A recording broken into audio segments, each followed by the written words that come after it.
Welcome student. This is your history class 6 chapter 4 part 3. New craft in the city.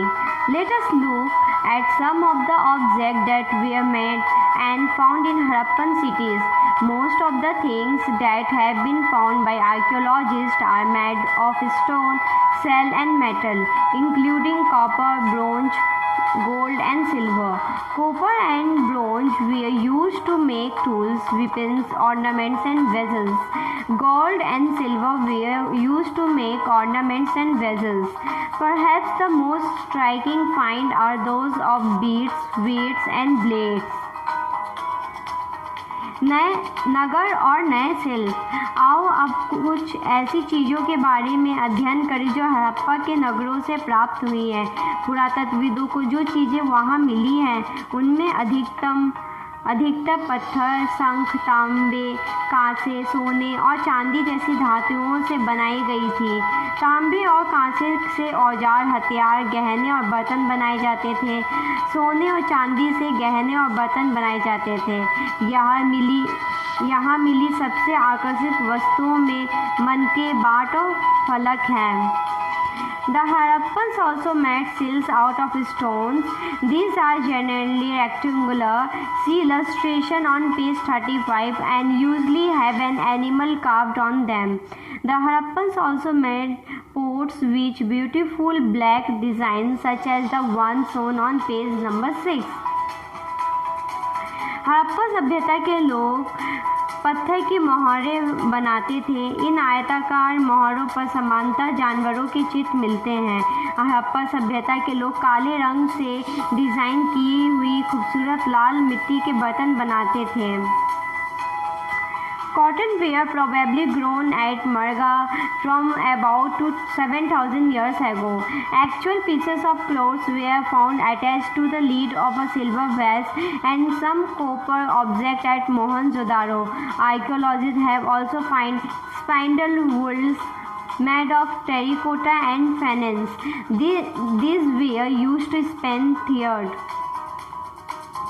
संभवतः 7,000 साल पहले मेहरगढ़ में कपास की खेती होती थी। मोहनजोदारो से कपड़े के टुकड़ों के अवशेष, चांदी के एक फूलदान के ढक्कन तथा कुछ अन्य तांबे की वस्तुओं से चिपके हुए मिले हैं। पक्की मिट्टी तथा फैंस से बनी तकलियाँ सूत कटाई का संकेत देती हैं। Many of the things that were produced were probably the work of a specialist. A specialist is a person who is trained to do only one kind of work, for example, cutting stone or polishing beads or carving seals. Look at the illustration page 36 and see how well the face is carved and how carefully the beard is shown. This must have been the work of an expert craft person. Not everybody could have been a specialist. We do not know whether only men were specialists or only women were specialists. Perhaps some men and women may have been specialists. इनमें से अधिकांश वस्तुओं का निर्माण विशेषज्ञों ने किया था। विशेषज्ञ उसे कहते हैं जो किसी खास चीज़ को बनाने के लिए खास प्रशिक्षण लेता है, जैसे पत्थर तराशना, मनके चमकाना तथा फिर मोहरों पर पच्चीकारी करना आदि।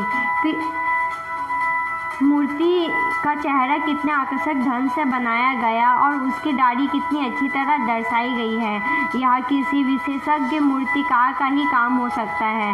हर व्यक्ति विशेषज्ञ नहीं हो सकता था। हमने यह पता नहीं है कि क्या सिर्फ पुरुष ही ऐसे कामों में प्रशिक्षण हासिल करते थे या फिर केवल महिलाएं ही। शायद कुछ महिलाएं और पुरुष दोनों ही इस काम में दक्ष थे। In search of raw materials. Raw materials are substances that are either found naturally, such as wood or ores of metals, or produced by farmers or herders. These are then processed to produce finished goods. For example, cotton produced by farmers is a raw material that may be processed to make cloth, while some of the raw material that the Harappan used were available locally. Many items such as copper, tin, gold, silver, and precious stone had to be brought from distant place. कच्चे माल की खोज में कच्चा माल उन पदार्थों को कहते हैं जो या तो प्राकृतिक रूप से मिलते हैं या फिर किसान या पशुपालक उनका उत्पादन करते हैं, जैसे लकड़ी या धातुओं के अयस्क प्राकृतिक रूप से उपलब्ध कच्चे माल हैं। इनसे फिर की गई कई तरह की चीज़ें बनाई जाती हैं। मिसाल के तौर पर किसानों द्वारा पैदा किए गए कपास को कच्चा माल कहते हैं, जिससे बाद में कताई बुनाई करके कपड़ा तैयार किया जाता है। हड़प्पा में लोगों को कई चीज़ें वहीं मिलती थी, लेकिन तांबा, लोहा, सोना, चांदी और बहुमूल्य पत्थरों जैसे पदार्थों का वे दूर दूर से आयात करते थे।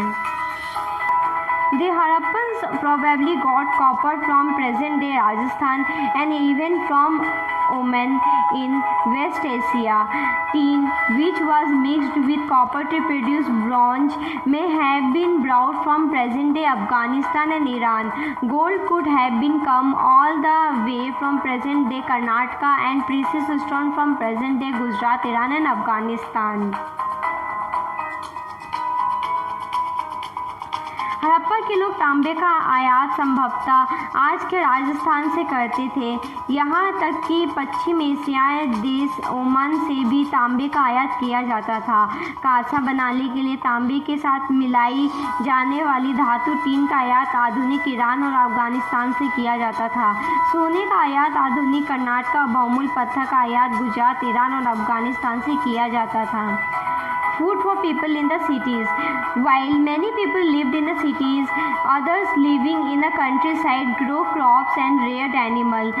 These farmers and herders supplied food to craft persons, scribes and rulers in the cities. We know from remains of plants that the Harappa grew wheat, barley, pulses, peas, rice, sesame, lentils and mustard. A new tool, the plug, was used to dig the earth for turning the soil and planting seed, while real plugs, which were probably made of wood, have not survived. Toy models have been found. As this region does not receive heavy rainfall, some of irrigation may have been used. This means that water was stored and supplied to the field when the plants were growing. The Harappans reared cattle, sheep, goat, buffalo, water and pastures were available around settlements.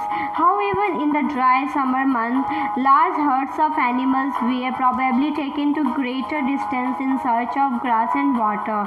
They also collected fruits like bird, caught fish and hunted wild animals like the antelope. नगरों में रहने वालों के लिए भोजन। लोग नगरों के अलावा गांवों में भी रहते थे। वे अनाज उगाते थे और जानवर पालते थे। किसान और चारवाहे ही शहर में रहने वाले शासकों, लेखकों और दस्तकारों को खाने के लिए सामान देते थे। पौधे के अवशेषों से पता चलता है कि हड़प्पा के लोग गेहूं, जौ, दालें, मटरी, धान, तिल और सरसों उगाते थे। जमीन की जुताई के लिए हल का प्रयोग एक नई बात थी। हड़प्पा काल में हल तो नहीं बच पाए हैं क्योंकि वे प्राय लकड़ी से बनाए जाते थे, लेकिन हल के आकार के खिलौने मिले हैं। इस क्षेत्र में बारिश कम होती है, इसलिए सिंचाई के लिए लोगों ने कुछ तरीके अपनाए होंगे। संभवतः पानी का संचय किया जाता होगा और ज़रूरत पड़ने पर उससे फसलों की सिंचाई की जाती होगी। हड़प्पा के लोग गाय, भैंस, भेड़ और बकरियों पालते थे। बस्तियों के आसपास तालाब और चारगाह होते थे, लेकिन सूखे मैदानों में मवेशियों के झुंडों को चारा पानी की तलाश में दूर दूर तक ले जाया जाता था। वे बेर जैसे फलों को इकट्ठा करते थे, मछलियाँ पकड़ते थे और हिरन जैसे जानवरों का शिकार भी करते थे। This is the end of this video. We will continue this chapter in next video. If you have any doubt, please let us know. We will try to clear your doubts in another video. अगर आपको कोई संदेह है तो कृपया करके हमें बताइए। हम अगले वीडियो में आपके संदेह को दूर करने का प्रयास करेंगे।